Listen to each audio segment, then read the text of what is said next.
또 오른 기준금리 소식으로 뉴스룸을 시작합니다. 2.5%가 됐습니다. 불과 넉 달 만에 1%포인트 이상 뛰었습니다. 이렇게 4번 연속으로 오른 건 한국은행 역사상 처음입니다. 환율과 물가가 급등한 게 주된 이유입니다. 하루하루 생계를 이어가는 입장에선 당장 이자 부담이 걱정입니다. 먼저 한국은행의 결정을 정리하고 시민들 목소리를 들어보겠습니다. 공다솜 기자입니다.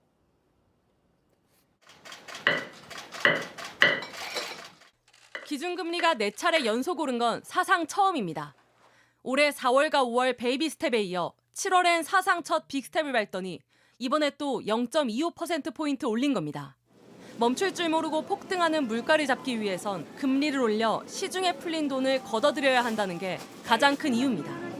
한국은행은 올해 물가 상승률을 기존 전망치보다 0.7%포인트나 높은 5.2%로 수정했습니다. 24년 만에 가장 높은 수준입니다. 물가는 5에서 6%대의 높은 상승 압력이 지속될 것으로 전망되므로 인플레이션 기대 심리 확산 억제와 고물가 고착 방지를 위해서는 지속적인 금리 인상이 필요하다고. 2년 반 만에 미국의 기준금리가 한국을 넘어서면서 금리 역전 현상이 발생한 것도 금리 인상의 이유입니다. 마찬가지로 인플레이션에 시달리는 미국도 물가를 잡겠다며 금리를 올리다 보니 기축통화인 달러 가치가 계속 오르면서 금리가 역전된 겁니다. 이 경우 우리나라에 투자한 돈이 미국으로 빠져나가게 되고 원달러 환율이 오르면서 수출입 무역 의존도가 높은 우리나라에 악재로 작용합니다. 지난해 8월 사상 최저였던 기준금리가 단 1년 만에 2%포인트 오르면서 대출이자 부담도 커졌습니다. 대출금리가 기준금리 인상폭만큼만 올라도 가계대출 이자 부담은 27조 원 이상 불어날 걸로 추정됩니다.